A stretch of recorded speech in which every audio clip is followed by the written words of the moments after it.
আসসালামু আলাইকুম ওয়া রাহমাতুল্লাহি ওয়া বারাকাতুহু। প্রিয় বন্ধুরা, আজকে আমরা এই ভিডিওটির ভিতরে আলোচনা করব মাদ্দে সিলা তাওয়িলা সম্পর্কে। মাদ্দে সিলা তাওয়িলা এটি কি, এর সংজ্ঞা কি, এটা আমরা জানব এবং এই মাদ্দাটির বেশ কিছু উদাহরণ এই ভিডিওটির ভিতরে আমরা দেখব। তবে ভিডিওটি স্কিপ করে বা কেটে কেটে দেখবেন না, শেষ পর্যন্ত দেখুন। ইনশাল্লাহ আপনার জন্যও কোরআন বোঝা অত্যন্ত সহজ এবং সরল হবে। চলুন আজকে আমরা বিষয়টি শুরু করি। প্রিয় বন্ধুরা, মাদ্দে সিলা তাওয়িলা হা সর্বনামের উপর উল্টা পেশ অথবা নিচে খাড়া জের হলে এবং এরপরে হামজা আসলে তাকে মাদ্দে সিলা তাওয়িলা বলা হয়।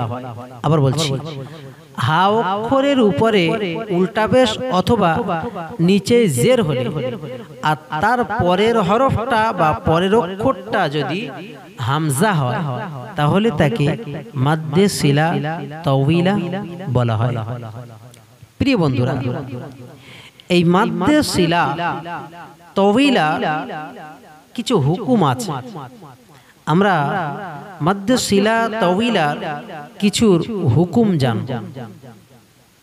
মাদ্দে সিলার হুকুম হলো, হা সর্বনামকে মিলিয়ে পড়ার সময় মাদ্দে মুনফাসিলের নিয়মে পড়তে হয়।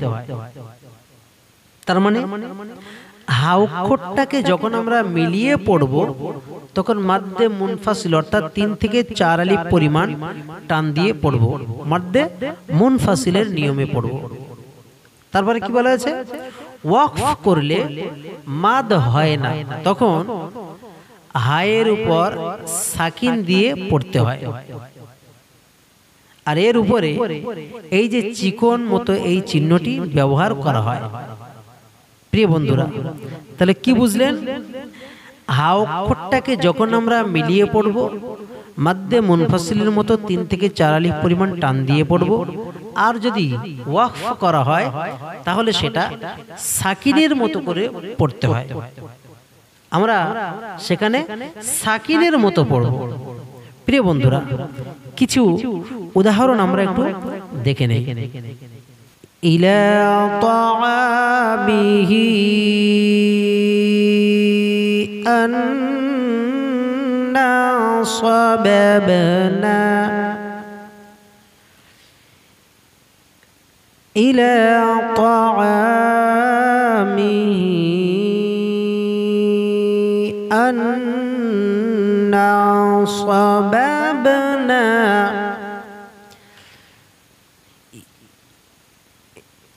ইলা তাআমিহি। তাহলে এখানে তাআমিহি আমরা এখানে যখন রাখলাম বা হায়ে সাকিনের মতো রাখলাম, এটাকে আমরা টান দেব না, সাকিন করে রাখলাম। ইলা তাআমিহি হামজা জির ইলাম করে দেব, ইলা তাআ তা যাব তা আইন আলিফ জবর আ তাআমি মিম জের মি হা করে জের হি মিহি। কিন্তু মিমে যখন আমরা ওয়াকফ করলাম, মানে হায়ের এখানে যখন আমরা ওয়াকফ করলাম তখন মি বলে রেখে দেব, ইলা তাআমি। আর যদি আমরা হায়ের এখানে যদি ওয়াকফ না করি বা যদি আমরা এখানে না থামি তাহলে আমরা কিভাবে পড়ব? ইলা তাআমিহি আন্না সাবাবনা। তাহলে এখানে আমরা মাদ্দে মুনফাসিলের মতো 3 থেকে 4 আলিফ পরিমাণ টান দিলাম এই হাটায়। আর এই যে মাদ্দে মুনফাসিলের মতো 3 থেকে 4 আলিফ পরিমাণ আমরা টান দিয়ে পড়লাম, এই মাদ্দাটাকে বলা হবে, এই তাআমিহি এই হি মাদ্দাটাকে বলা হবে মাদ্দে সিলা তাওয়িলা। মাদ্দে সিলা তাওয়িলা। প্রিয় বন্ধুরা, আরো একটি উদাহরণ আমরা দেখে নেব। নাদা রাব্বাহু আন্নী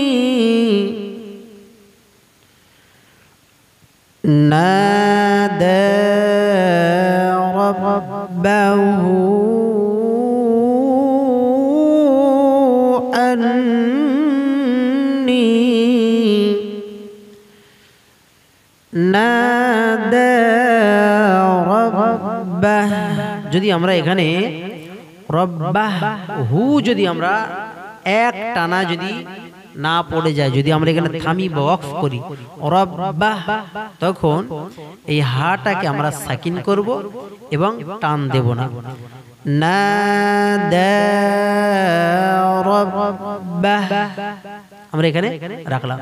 এখানে যদি ওয়াকফ না করে যদি মিলিয়ে পড়া হয়, না থেমে যদি মিলিয়ে পড়া হয়, তাহলে রব্বাহু এই হাটায় মাদ্দে মুনফাসিলের হুকুম প্রয়োগ করে 3 থেকে 4 আলিফ পরিমাণ টান দিয়ে পড়তে হবে। আর যদি রব্বাহ বলে আমরা ওয়াকফ করি তাহলে টান হবে না, সাকিন করে রাখতে হবে। তাই যদি আমরা মিলিয়ে পড়ি তাহলে টান কিরকম হবে? নাদা রাব্বাহু আন্নী। তারপরে আর একটা উদাহরণ দেখুন, ওয়া রাসূলুহু আহাক্কু ওয়া রাসূলুহু। এখানে যদি লামে আমরা ওয়াকফ করি তখন হাটা সাকিন হয়ে যাবে, আমরা হাটা তখন সাকিন করব। কিন্তু যদি হাটাকে আমরা মিলিয়ে পড়ি তাহলে মাদ্দে মুনফাসিলের হুকুম প্রয়োগ করে আমরা 3 থেকে 4 আলিফ পরিমাণ টান দিয়ে পড়ব। ওয়া রাসূলুহু আহাক্কু ওয়া রাসূলুহু আহাক্কু। তাহলে এই হুই যে 4 আলিফ পরিমাণ টান দিলাম, এই মাদ্দাটাকে বলবো মাদ্দে সিলা তাওয়িলা। প্রিয় বন্ধুরা, কিছু লক্ষণীয় বিষয় আছে এখানে, আমাদের খুব ধ্যান দিয়ে মনোযোগ সহকারে দেখতে হবে। রাসূলুহু, এই যে আগে পড়েছি আমরা, এখানে বলেছি না যে রাসূলুহু রাব্বাহু তাআমিহি, এই যে হা বর্ণগুলি, এই হায়ের মধ্যে এই যে হা অক্ষরগুলি, এই হা সর্বনামটি, এই হা, এই যে আমরা তাআমিহি এই মাদ্দাটাকে বলো মাদ্দে সিলা তাওয়িলা, রাব্বাহু এই মাদ্দাটাকে বলো মাদ্দে সিলা তাওয়িলা, আর রাসূলুহু এই মাদ্দাটাকে বলবো আমরা মাদ্দে সিলা তাওয়িলা। এই সকল স্থানে ওয়াকফ করে থাকলে রাসূলুহু রব্বাহ তাআমিহি, তখন এই হা বর্ণটি সাকিন দিয়ে পড়তে হবে। আশা করি বুঝতে পেরেছেন। প্রিয় বন্ধুরা, আজকের এই ভিডিওটি থেকে যদি আপনি কিঞ্চিত পরিমাণ উপকৃত হয়ে থাকেন, অবশ্যই আমাদের এই চ্যানেলটি সাবস্ক্রাইব করবেন এবং আমাদের এই চ্যানেলটির সাথে থাকবেন। আপনার বন্ধুদেরকে একটু দেখার সুযোগ করে দেবেন এবং যদি আপনারা লাইক করেন, শেয়ার করেন, পরবর্তী ভিডিও বানাতে বা পরবর্তী ক্লাস তৈরি করতে আমাদের উদ্দীপনা জাগবে। এরপরে আমরা আলোচনা করব মাদ্দে বদল সম্পর্কে। আপনারা আমাদের সাথেই থাকুন, পাশে থাকুন। আসসালামু আলাইকুম ওয়া রাহমাতুল্লাহি ওয়া বারাকাতুহু।